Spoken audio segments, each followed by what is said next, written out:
trying to please everyone with your musicals. It cannot be done. No musical or story for that matter is going to please everyone, and that is a good thing. I know you want your audience to be inclusive of everyone. I get it, believe me, I get it. But when you think about your audience in this way and try to write a story that appeals to all, you actually end up appealing to nobody. By trying to be intentionally universal, you end up pushing more people away than you end up calling in. But we can do something about this. When it comes to writing for an audience, specificity is actually your biggest ally in writing a story that feels universal. I know it feels counterintuitive, but bear with me because it's actually true. You may not be able to truly appeal to all people because no show can, but you can appeal to all the people who buy a ticket to see your show. And here's how. Why is it that we choose to go to the theater? Why do we sit in a dark room to experience a story live in person with other people? Connection, empathy, and the ability to experience parts of what it means to be human through someone else's story. We go to the theater to be moved, to feel feelings, to have emotional experiences, and to do all of that without taking the risks associated with trying to do that within our own lives. But for these experiences to ring true for us and to actually provide what we're looking for, we need to be able to see ourselves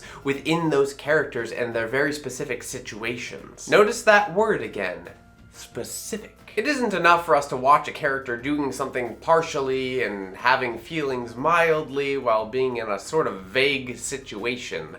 That sounds, well, quite boring, doesn't it? Instead, what captures our interest the most is extreme specificity. Because this is where emotions are born out of. This is where we can place our perspective onto the story. This is where empathy is created and where we can live out our emotional experiences by imagining ourselves in the character's situation on stage. This is catharsis, baby. There are so many possible emotions and situations to experience as humans. So when you put your characters in a place where they can be our proxy, that is how you are going to engage your audience and keep their focus and attention the entire time. Even if they've never had green skin, or inherited a throne, or had a secret love affair, or lost all their friends in a war. The audience doesn't have to have experienced these things, only the emotions that come along with them. We all experience desires, obstacles, winning, failing, and all of the emotions and experiences that come along with them. So how can your characters bring these experiences to life? Let's get universal, shall we? Here are a whole bunch of specific examples from musicals that demonstrate precisely what it is we're talking about. At some point, we've all had a dream about doing something wonderful that allows us to be seen and fully understood. Did that really just happen? Have I actually understood this weird quirk I've tried to suppress or hide? Is a talent that could help me meet the wizard if I make good. So I'll make good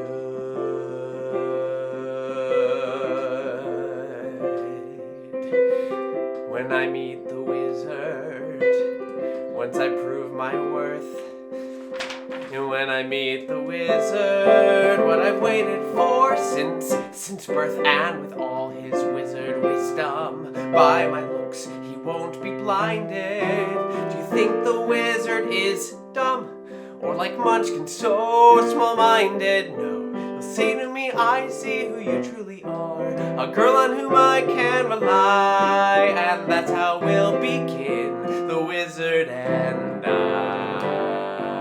I'm assuming that you've never lived in Oz and dreamed of meeting a wizard while having green skin. A daring assumption, I know. But we're all familiar with the risks associated about thinking about our dreams and the many emotions that come along with it. Excited, nervous, anxious, hopeful, starry-eyed, energized, motivated. We've all had this experience and we've lived it, and now we get a chance to relive it with Elphaba. What about when your dreams are mixed with a little exaggeration and some self-denial? Perhaps a little bit of delusion. Well, will wonders never cease? I didn't like her, I couldn't stand her. I wouldn't have her, I never knew her, but now I do, and I could, and I would, and I know. She loves me, and my amazement, I love it. knowing that she loves me. She loves me, true she doesn't show it. How could she when she doesn't know it? Yesterday she loathed me, bah, now today she likes me, ha, and tomorrow,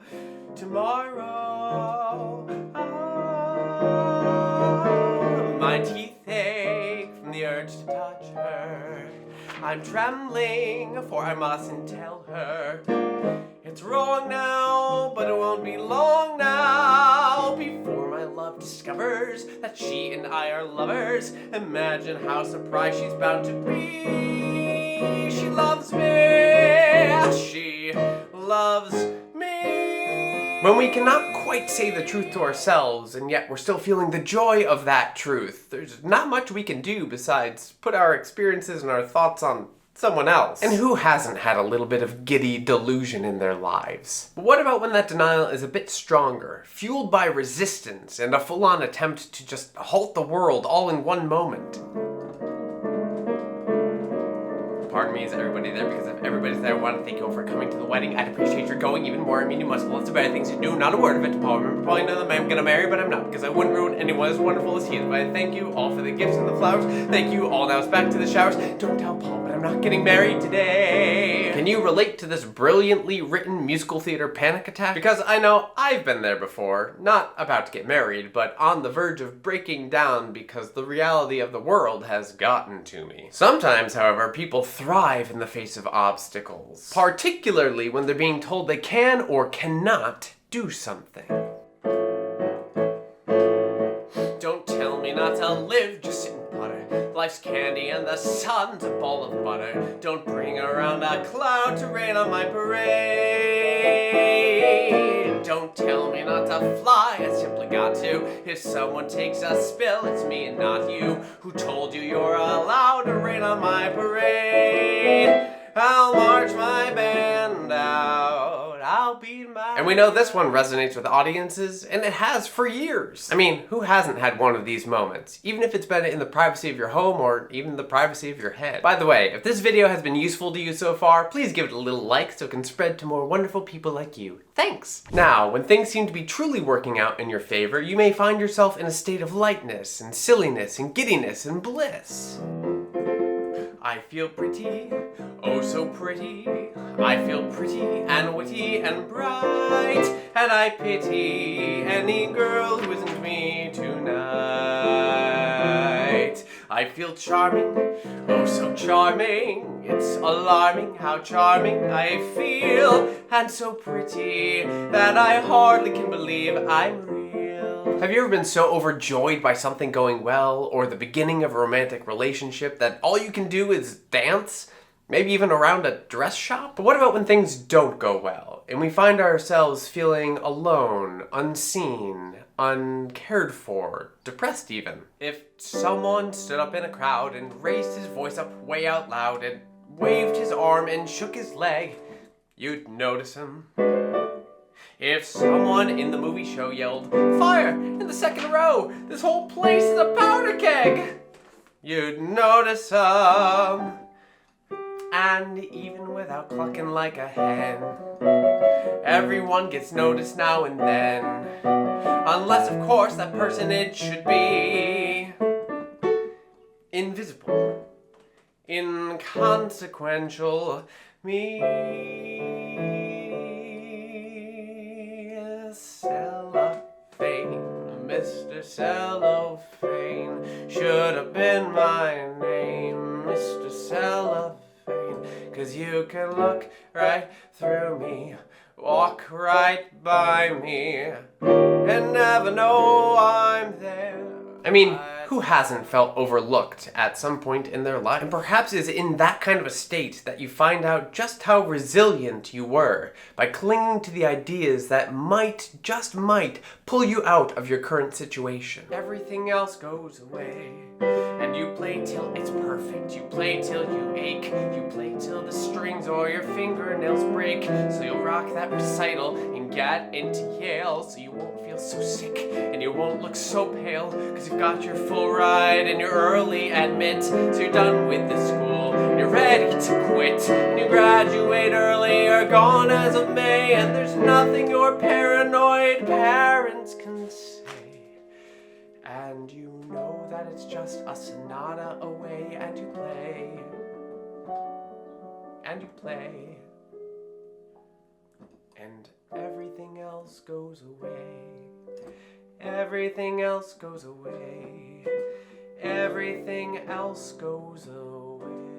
There's always that glimmer of hope, right? Until there isn't, that is. Especially when you thought you were exactly where you were trying to get to, and you were just about to get everything you had ever hoped when it was snatched away from you, and then you find yourself in a frenzied and frustrated anger. They all deserve to die. Tell you why, Mrs. Lovett, tell you why.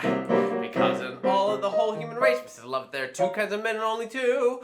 The one saying put in his proper place, and the one with his foot in the other one's face. Look at me, Mrs. Lovett, look at you. But they all deserve to die. And when you release this type of anger, isn't it so joyous, that feeling of getting all of that energy and emotion out of your mind and your body? Because sometimes all we want to do is express our feelings and live in emotional release and enjoyment with those we love. Days of inspiration, playing hooky, making something out of nothing. The need to express, to communicate, to going against the grain, going insane, going mad, to love intention, no pension, to more than one dimension, to striving for attention, hating convention, hating pretension, not to mention, of course, hating dear old mom and dad, to riding your bike midday past the 3B suit, to fruits, to no absolutes, to absolute, to choice, to village vice, to any passing fad, to being an us for once instead of a them. La vie boheme. Which is utterly delightful and wonderful when we're part of the group. But what happens when we're left out? When we're subject to the eyes and ears of others on us as they gossip? Look, there she goes, that girl is strange, no question. Dazed and distracted, can't you tell? Never part of any crowd, with her head up in a cloud. There's no denying she's a funny girl, that Belle. If we're aware of the gossip, then this can leave us feeling alone and without a friend in the world. And who hasn't felt the grief of having to leave people behind, people we once knew and loved, whether that be because they left us for some reason, or maybe even something worse. There's a grief that can't be spoken. There's a pain goes on and on. Empty chairs at empty tables. Now my friends are dead and gone. Here they talked of revolution. Here it was they lit the flame.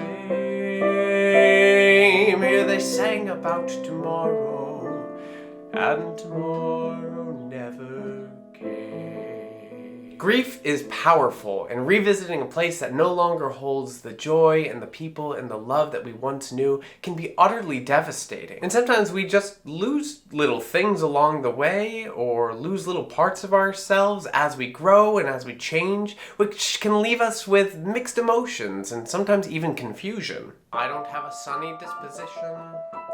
I'm not known for being too amused. My demeanor's locked in one position. See my face, I'm enthused. Suddenly, however, I've been puzzled. Bunny rabbits make me want to cry. All my inhibitions have been muzzled, and I think I know I'm being pulled in a new direction. But I think I like it. I think I like it. I'm being pulled in a new direction. Through my painful pursuits, somehow birdies took root. All the things I detested, impossibly cute. God, What can I do? I mean, who hasn't felt that tug of something new and exciting, even if it seems to go against the core of who we thought we were? All of these songs, characters, and stories in these examples are extremely specific, and none of them are you. You've not gone through these exact same things. But that is also precisely what lets you and me connect to them so strongly. There is a safety in the distance that theater provides to lean into these situations and experiences and emotions without the risk of bringing all of that with us into our own lives. And this is what makes a story truly universal, hitting on the experiences that are part and parcel of what it means to be a human living in this world. And if you want to know how music can more easily hit at all of our emotional experiences as human beings, then you should watch this video next. Otherwise, thank you all for being here with me today, and I'll see you again soon. Cheers!